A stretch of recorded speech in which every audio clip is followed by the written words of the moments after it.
Prateći smaragdni put Une, stižemo na sredinu njenog puta, u prostranu Bihaćku kotlinu, na mjesto gdje se završavaju dva velika kraška masiva. Ličko-Plješevički s lijeve strane i Grmečki s desne strane. Una se u Bihaćkom polju razlijeva između brojnih ada i stvara jedinstvenu sliku. Obale Une su od najstarijih vremena privlačile ljude koji su svoj život vezali uz rijeku. Japotska plemena koja su u ovim krajevima živjela prije 2000 godina ostaviše za sobom brojne tragove da svjedoče o blagodeti života na obalama Une.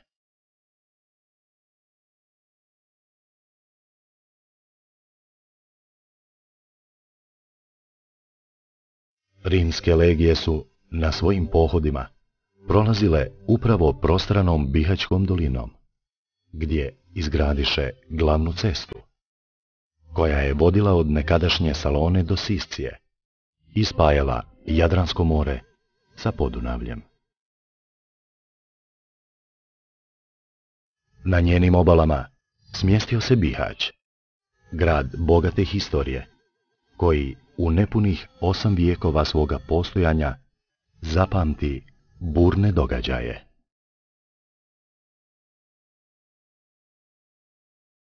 Prvi pisani tragovi o nastanku Bihaća sežu u 1260. godinu, kada Bela IV. Svojom kraljevskom poveljom kaže o Bišću da je grad sagrađen na otoku Svetog Ladislava i da je u vlasti Opatije Topuske. To su ujedno i prvi pisani tragovi o Bihaću kao gradu, mada postoje predaje o znatno ranijem nastanku grada. Oko Bihaća se prostire prekrasna pitoma dolina, koju rasjeca smaragdna Una, vijugajući između brojnih otoka, čini jedinstvenu prirodnu sliku. Turski osvajači, pristigavši u ove krajeve, za nju rekoše da je drugi Misir i da Bihaćke doline nema do Stambulskih vrata. Upravo kada pomislimo da je tu vrhunac ove prirodne ljepote, unsku ogrlicu ukrasi još jedan kraški biser, Klokot. Susrećemo se s kristalno čistom i bistrom rijekom, koja teče u smjeru od zapada prema istoku i čija ljepota nikoga ne ostavlja ravnodušnim.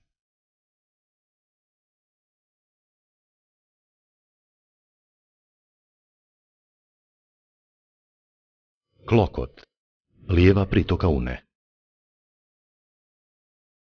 Izvire 5 km zapadno od Bihaća, a zbog zelene boje mjesno stanovništvo ga naziva i Zelenac.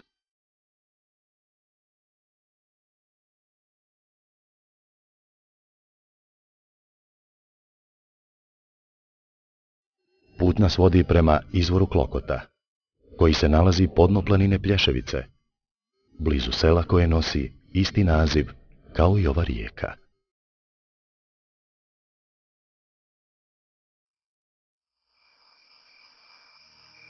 Stižemo na izvor i ubrzo shvatamo da se Klokot javlja u 2 izdani, koje su u neposrednoj blizini.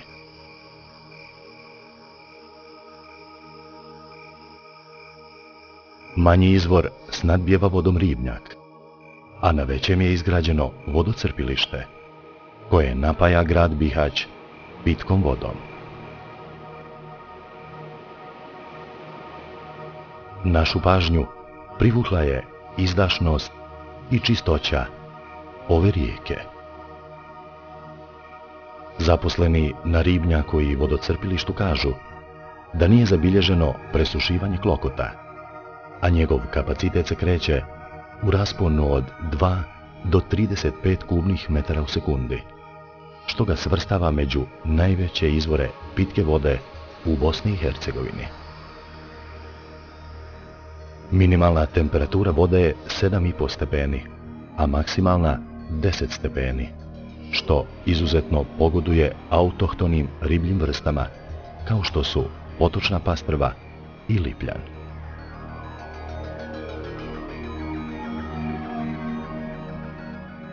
Površinski tok Klokota do ušća Unu je dug oko 6 km, a najveća dubina ove rijeke oko 7 metara.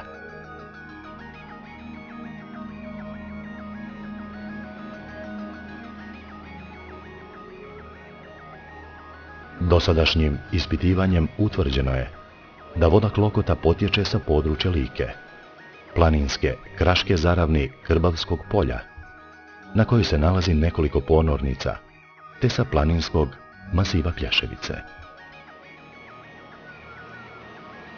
Površina Klokotskog sliva obuhvata skoro 400 km2, o čemu svakako i svjedoči njegova izdašnost na izvoru.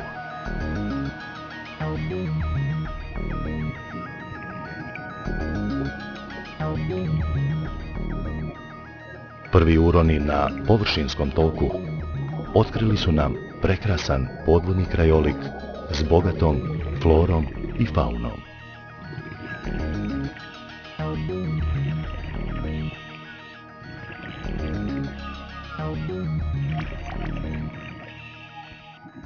Prozirna voda i igra svjetlosti priuštili su nam jedinstven doživljaj.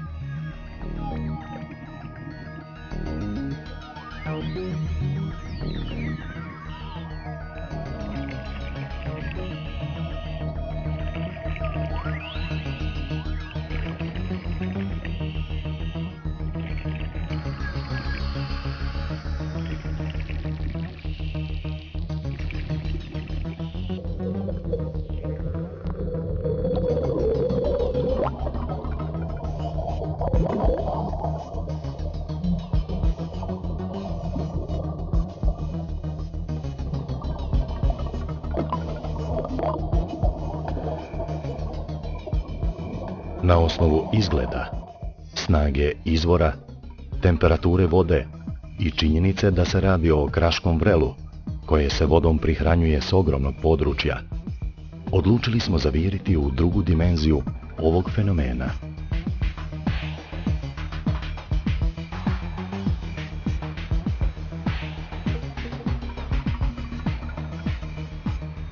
Za speleoronioce Klokot predstavlja izazov kojem je teško odoljeti.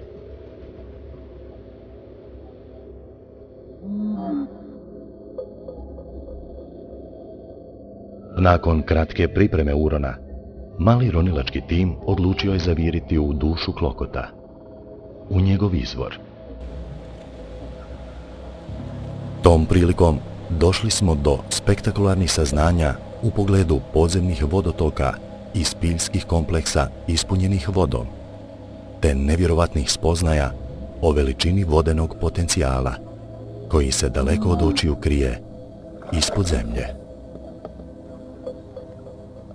Ovom prilikom, na samom ulazu u izvorište, otkrivene su ogromne podzemne galerije ispunjene vodom. Već na prvom uronu upoznali smo jedan raskošan kraški fenomen i doživjeli ljubav na prvi pogled. Više nije bilo dileme. Moramo dalje i dublje. Izvor se strmo spušta i račva u 3 smjera. Prva račva se nalazi na 15 metara dubine, a druga račva na 30 metara. Na ovom mjestu se nalaze 2 tunela, od čega se jedan strmo uzdiže, a drugi spušta. Izvršen je prvi ozbiljni uron do dubine od 54 metra, na kojoj se i dalje nije mogla nagovijestiti dubina tunela. Ovo je bio više nego dovoljan mamac. Adrenalin je učinio svoje i počele su pripreme za ozbiljnu akciju.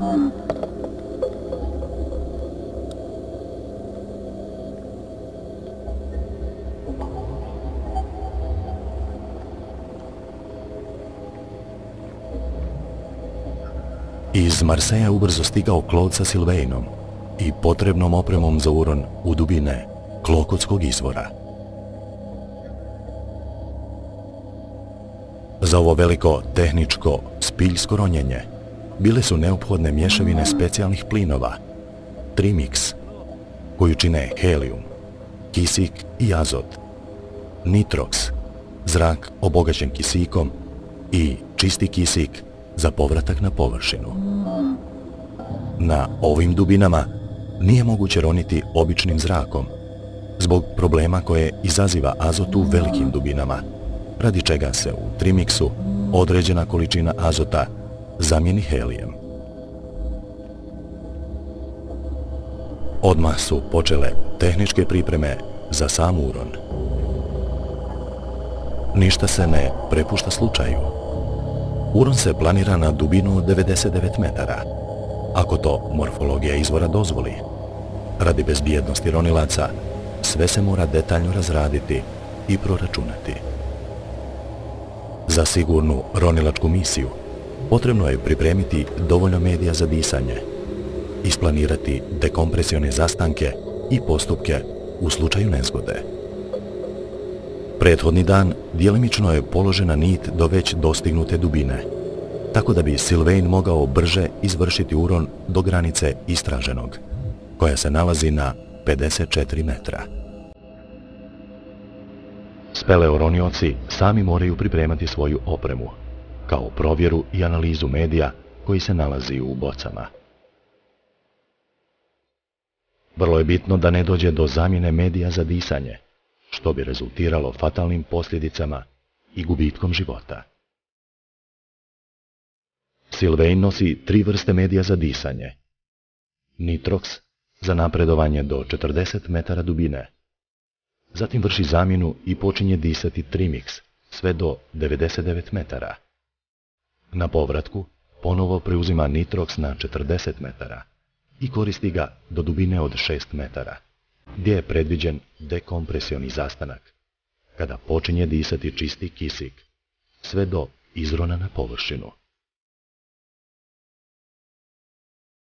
Sylvain nosi veliku količinu različite opreme, čija težina od oko 150 kg dvostruko nadmašuje njegovu težinu.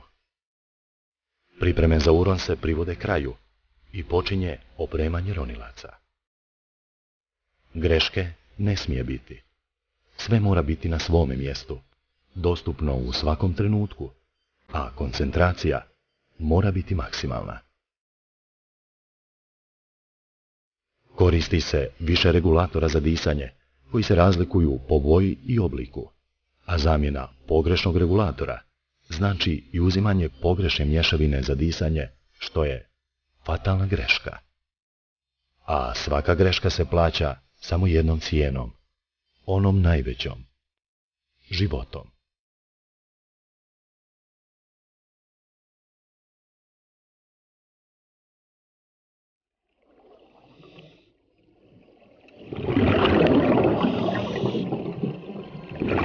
Prethodni dan na poziciji predviđeno je za dekompresiju. Ostavljene su boce s nitroksom, koje će Sylvain koristiti za vrijeme dekompresione procedure. Napokon uron. Sylvainova figura se polako gubi u dubini Klokotskog izvora. Još malo mjehurića iz ronilačkog aparata i vodena površina se smiruje. Počinje dugotrajno iščekivanje. Uron je detaljno planiran. Nismo sigurni kakva je prohodnost u vertikalnom tunelu. Nadamo se da neće biti problema i da će se Sylvain pojaviti iz dubine za 2,5 sata. Iako je planom ronjenja predviđeno da se zadrži samo 15 minuta na maksimalnoj dubini.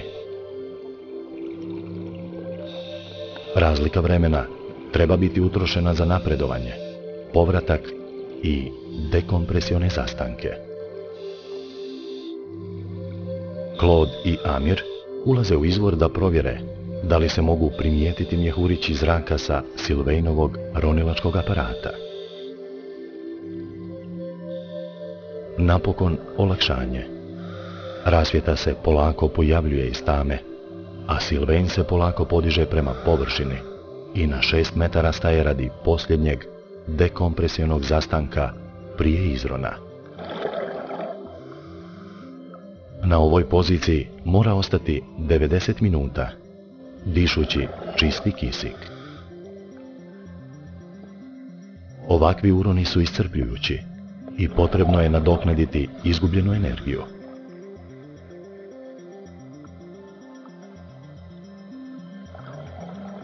Možda je čudno kada ronioci jedu pod vodom. Prijatno, Sylvain.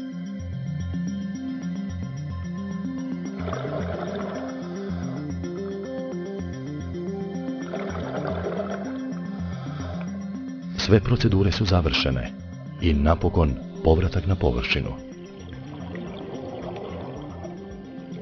S nestrpljenjem čekamo da čujemo kakvi su utisci i da li je postigao planiranu dubinu. Prema planu urona dostigao je 99 metara bez većih poteškoća, jer su tuneli vrlo široki, bez prepreka. Stigavši na planiranu dubinu, učinilo mu se kao da je stigao do dna, radi čega je neplanirano produžio još nekoliko metara. Na dubini od 104,5 metra uočio je bočno okno, iza kojeg se nalazi nova galerija, koja se i dalje spušta vertikalno. Sylvain nije pronašao veliku galeriju, koja se obično nalazi na kraju podvodnih tunela, jer u stvari i nije došao do samog kraja tunela. Ovo je samo povećalo misteriju klokota, jer je očigledno da se glavna galerija izvorišta klokota nalazi na još većoj dubini, u još uvijek nepoznatom spiljskom kompleksu. Odmah je bilo jasno da se mora načiniti novi korak u istraživanju ovog kraškog fenomena, vjerovatno jedinstvenog u cijelom svijetu, sa željom da utvrdimo krajnju dubinu izvorišta, da otkrijemo i ostale dijelove spiljskog kompleksa i da utvrdimo podvodnu geologiju klokotskog fenomena. Za ovakav poduhvat potrebna je nova oprema sa kojom je moguće ostvariti naš plan.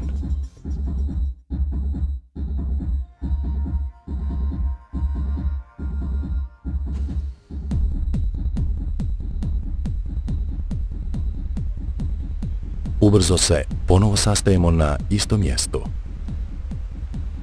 ali sada bolje opremljeni. S nama su, pored Claude'a, Jean-Pierre i Bruno, vrlo iskusni speleoronioci. Oprema koju koriste su ribrideri. Sylvainova oprema je bila konvencionalni otvoreni ronilački sistem, koji je u upotrebu uveo još Jacques Cousteau. Ovakav uređaj je u velikoj mjeri neefikasan, jer se samo mali dio udahnutog gasa koristi za metabolizam, a velika količina kiseonika se gubi svakim izdahom u vidu mjehurića koji izlaze iz regulatora. Kod ribridera se međutim ovako izdahnut gas obrađuje, a kisik regeneriše u apsorberu i vraća nazad roniocu. Praktično nema gubitka gasa iz kola za disanje, a ovako značajno redukovana potrošnja gasova se ne mijenja ni s povećanjem dubine. Ribrideri koje koriste naši prijatelji imaju mogućnost izmjene boca sa različitim inertnim plinovima, pomoću kojih se održava parcijalni pritisak kisika na optimalnom nivou. Prednost ovog ribridera je u tome što dopušta ronjenje na znatno većim dubinama, sa većom autonomijom i znatno manjom potrošnjom plinova, koji čine smješu za disanje. Odlučili smo istražiti krak koji se pruža u suprotnom smjeru od onog koji je istraživao Sylvain. Ovaj put je planiran uron do dubine od 120 metara u ovom neistraženom kraku. Pripremili smo 250 metara Ariadnine niti, koja Jean-Pierreu treba biti vodič za siguran povratak. Započinje nova avantura sa ciljem da otkrijemo tajne Klokotskih dubina. Ovaj put Jean-Pierre će pokušati da obori dostignuti rekord od 104,5 metra.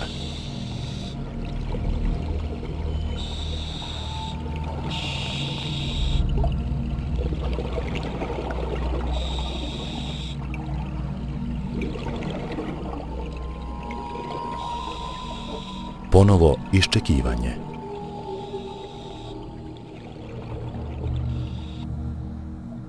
Nakon skoro 3,5 sata iz tame se pojavljuje svjetlo i Jean-Pierre stiže na poziciju za posljednji dekompresioni zastanak.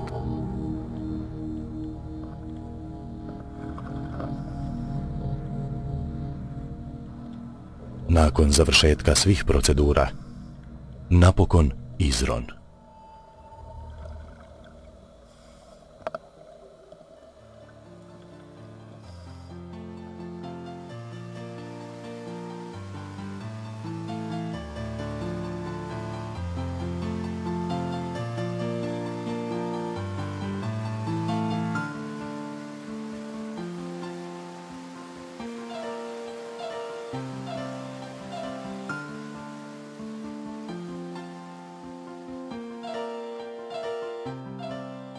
Jean-Pierre pokazuje svoj kompjuter, na kojem je zabilježena dubina od 93 metra, što nas je pomalo iznenadilo, imajući u vidu da je utrošena cijela količina Ariadnine niti od 250 metara. Tokom urona nije bilo nikakvih fizičkih prepreka, ali je dužina tunela i njegova morfologija premašila očekivanja, tako da je nit utrošena prije postizanja željene dubine, što je onemogućilo dalje napredovanje. Ni ovaj put nismo uspjeli doći do kraja, ali ipak došli smo do brojnih saznanja o podzemnim tokovima vode i morfologiji podvodnih spilja izvorišta Klokot. U svakom slučaju osjećamo se ponosno i privilegovano. Milioni godina su trebali proći da bi nama pripala čast da zavirimo u drugu dimenziju i do sada neistražene dubine ovoga, po svemu sudeći, jedinstvenog izvora. Ko zna, možda nam je Klokot još jednom bacio rukavicu u lice. Sigurno ćemo se još sresti. U sljedećem nastavku upoznaćemo možda najneobičniji biser iz unske ogrlice, krušnicu.